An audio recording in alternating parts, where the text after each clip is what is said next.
January 6th was an example of diversity without inclusion. This story illustrates diversity versus inclusion. Good morning, my name is Michelle James, and I'll be giving a speech on workplace inclusion to cover 3 main points: empathy, culture, and empowerment. And the benefits that I hope that my audience, that you will receive from this, is learning is continuous, that we are on a continuous journey to learn, and we are and to recognize progress within the workplace, and to recognize progress, that you are making progress, and a personal progress, and to be more inclusive within the workplace. And also, another benefit that I'm hoping that y'all receive from this is that you start a conversation with others around you, that you have a conversation that includes inclusion, includes empathy, listening to each other's stories, listening to each other's issues, problems, questions, concerns, so that working as a team really comes into play, so that inclusion can be there, so it doesn't become a January 6th situation of chaos. So I wanted to define diversity, and I want to define diversity so that y'all have a bit of an understanding of the difference between the good and bad, so that it's contrast. And so diversity is the seen and unseen characteristics and experiences, both visible and invisible, which define who we are and how we experience the world around us. So this includes, and it includes your race, gender, ethnicity, disabilities, religious, all the things that that make people who make us of who we are. So, and cultural backgrounds. That maybe we're raised in a different cultural background that has a lot of diversity. If you were raised overseas into another country, and that background, maybe you're still trying to put off that background. So I want to talk about some of these things. That's diversity. And so inclusion, defining inclusion, is creating an environment of respect, connection, community, where all people can feel respected and valued. Inclusion means that all perspectives and contributions are valued, and team members are empowered to be their full, authentic self. Really, what I want you to take away also from this is that people come from different experiences in life. There's not one person on the planet that's got the same exact experience as you have, or all of us, any of us have.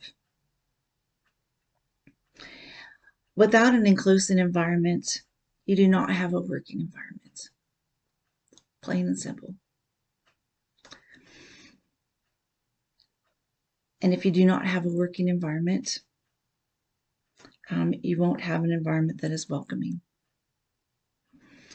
The people you hire through recruiting initiatives or other efforts will not feel safe, and they won't feel welcome. And they will quickly leave into another location. So we want them to feel safe. We want them to feel like they are part of a team. We want them to feel like they are moving forward, and that they have they get equal rights to everything within the company.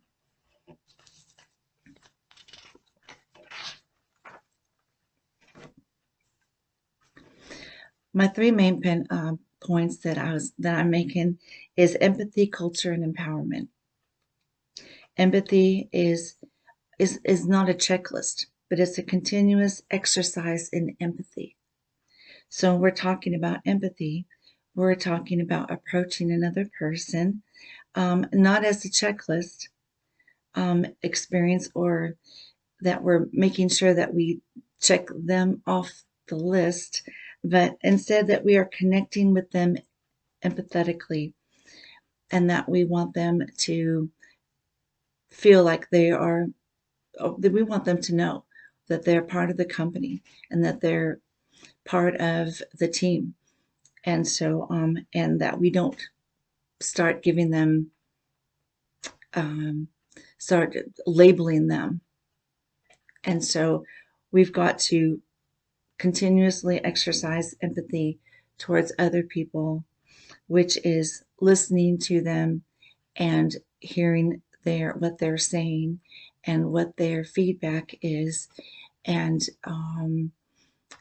although we don't have to agree with what their feedback is, but that we are listening to what they're saying, and that we are valuing their comments, and that we thank them for their feedback.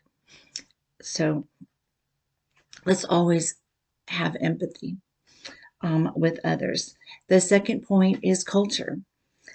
Communication is only one part of culture. Work with your community to build an inclusive company culture, bottom up, not top down. So, working with the community, um, let them know that they're not better than anybody else. We want them to be part of the community, be part of the workforce, and we want to know what their experiences are when we're talking to them. We want to ask them for their experiences. We want to ask them, we want to listen and take what they have to heart. And so we want to empower them by listening to what they have to talk about. Um, by empowering them, we are giving them a voice in communication. The third point I want to make is empowerment.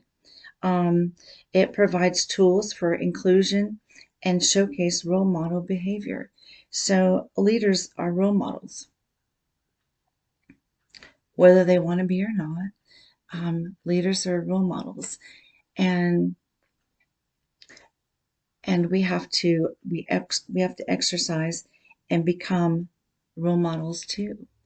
And so and um, we want them to look to leaders. We want them to be a leader. We want them to hope to be a leader and to be a good example to become a leader, and know that they're already a leader right now. So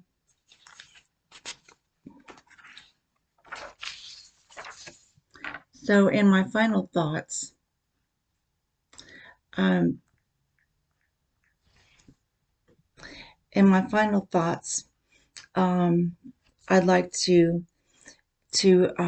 in conclusion, um, because communication is situational. We have to get past the situation of like January 6th.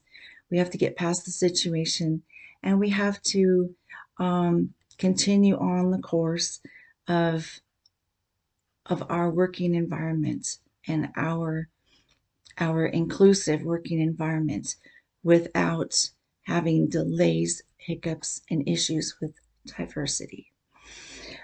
So my thoughts that I'd leave with you is that inclusion has no finish line. Um, we must remember that we are learning, we are actively and continuously challenging ourselves every day, and we're challenging our learning, and we are wanting and coming to work every day so that we can learn something new, learn something more, and have a renewed self personally. So, and number two is recognize progress. Recognize and celebrate the incremental progress that you've made to work towards improvements with your team and with communication strategy too. Um, and that is to recognize progress is to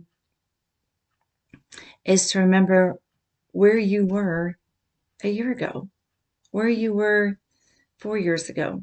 Do you have goals? Do you set goals? You should set goals for yourselves. And so that's how you recognize progress, is to know this is where I was a year ago, and this is where I was 6 months ago. But now today, I'm in a new, by efforts and by works. You have to recognize the progress that you've made up to this point. And the last and the third one is start a conversation.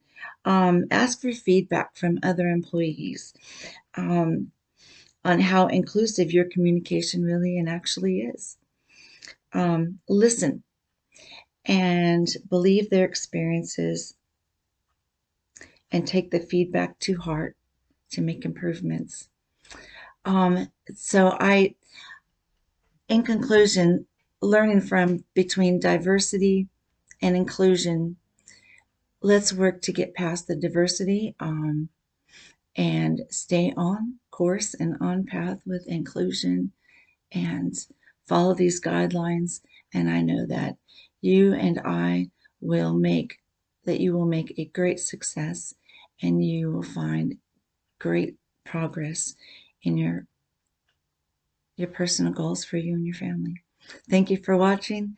This is Our Workplace Inclusion Communications 360, and I'm Michelle James.